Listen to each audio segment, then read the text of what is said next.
జనసేన వామపక్షాల మధ్య సీట్ల సర్దుబాటు దాదాపు కొలిక్కి వచ్చింది. 2 ఎంపీ స్థానాలతో పాటు 14 అసెంబ్లీ స్థానాల్లో సిపిఎం పోటీ చేసేందుకు ఒప్పందం కుదిరింది. అధికార ప్రతిపక్ష పార్టీలను జనం నమ్మే పరిస్థితి లేదంటోన్న సిపిఎం మద్దతుతో మా ప్రతినిధి గయాస్ ఫేస్ టు ఫేస్.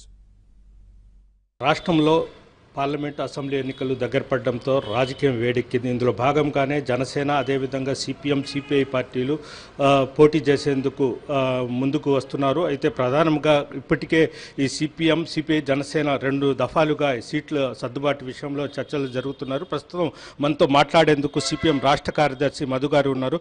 ఈ అసలు ఎక్కడెక్కడి నుంచి పోటీ చేస్తున్నారో అసలు అనేది కనుక్కునే ప్రయత్నం చేద్దాం. సార్ చెప్పండి, జనసేన మీరు పొత్తులు ఇంతవరకు కుదిరాయా? గడిచిన సంవత్సర కాలంగా జనసేన సిపిఐ సిపిఎం కలిసి పనిచేస్తూ వస్తున్నాం.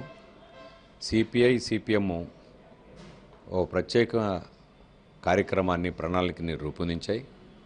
మన రాష్ట్ర రాజకీయాల్లో ఓ ప్రత్యామ్నాయ కార్యక్రమం ప్రాతిపదికగా గడిచిన కొన్ని సంవత్సరాలుగా మేము పనిచేస్తున్నాం. ఈ ప్రత్యామ్నాయ కార్యక్రమంతో పనిచేస్తున్న సిపిఐ సిపిఎంతో కలిసి పనిచేయడం కోసం పవన్ కళ్యాణ్ గారు జనసేన పార్టీ సిద్ధమైంది. ఈ నేపథ్యంలో మా ముగ్గురు మధ్య కార్యకలాపాలు ఆఖరికి వచ్చేసరికి ఎన్నికల్లో కూడా కలిసి పనిచేసేటువంటి పరిస్థితి వచ్చింది. అందువల్లే గడిచిన 4-5 రోజుల నుంచి సీట్ల సర్దుబాటు కోసం చర్చలు జరిగినాయి.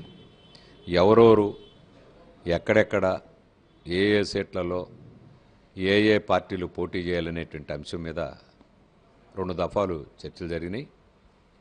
మేము స్థూలంగా జిల్లాకి 1 సీటు చొప్పున అసెంబ్లీకి, పార్లమెంట్లో 2 స్థానాల చొప్పున పోటీ చేయాలని చెప్పేసి సిపిఐ సిపిఎం ఆ రకంగా నిర్ణయించడం అనేటువంటి జరిగింది. సిపిఎం నిర్ణయించినటువంటి స్థానాలు కానీ సిపిఐ చర్చించినటువంటి స్థానాలు కానీ వీటి మీద 2 దఫాలు జరిగినటువంటి చర్చల్లో చాలా సానుకూలమైనటువంటి పద్ధతుల్లో చర్చలు జరిగినాయి. వడంబడిక కుదురుతుందని చెప్పేసి ఇవాళ రేపట్లో ఆ సర్దుబాట్లు జరుగుతాయని చెప్పేసి మేము భావిస్తున్నాం. ఈరోజు రాష్ట్ర రాజకీయాల్లో తెలుగుదేశంకి 4.5 సంవత్సరాల పాటు అధికారంలో ఉన్నటువంటి పార్టీకి చాలా స్థానాల్లో అభ్యర్థులు లేరు అని చెప్పేసేటువంటి వార్తలు, ఇంకా ఖరారు కాలేదని చెప్పేసేటువంటి వార్తలు వినబడుతున్నాయి. నెల్లూరులో లేరు, ఒంగోలులో లేరు, గుంటూరులో లేరు, నరసరావుపేటలో లేరు, బందర్లో లేరు. ఇలాంటి అభ్యర్థుల కోసం అధికారంలో ఉన్నటువంటి పార్టీ రకరకాలైనటువంటి ప్రతిపాదనలు ఆలోచిస్తున్నట్టుగా పత్రికల్లో వార్తలు వస్తున్నాయి. పోనీ ప్రతిపక్షంలో ఉన్నటువంటి పార్టీ పరిస్థితి ఏమైనా దీనికి భిన్నంగా ఉందనంటే వాళ్ళు కూడా అభ్యర్థుల గురించి దఫాలుగా మార్పులు చేస్తున్నటువంటి పరిస్థితులు కూడా కనపడుతున్నాయి. కారణం తెలుగుదేశం ప్రభుత్వం ఈ 4.5 సంవత్సరాల్లో అది అనుసరించినటువంటి విధానాలు ప్రత్యేకంగా ప్రజల యొక్క విశ్వాసాన్ని పొందలేనటువంటి నేపథ్యంలోనే ఈ రకంగా అభ్యర్థుల విషయంలో చేర్పులు మార్పులు ఆలోచించాల్సినటువంటి పరిస్థితి ఏర్పడింది.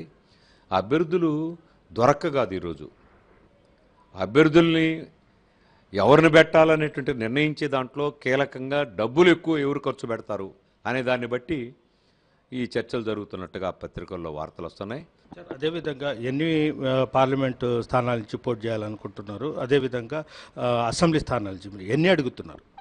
మేము 14 అసెంబ్లీ స్థానాలు, 2 పార్లమెంట్ స్థానాలు అడిగాం. సానుకూలంగానే చర్చలు జరిగినాయి. ఆ రకంగా మేము ముందుకు పోతున్నాం.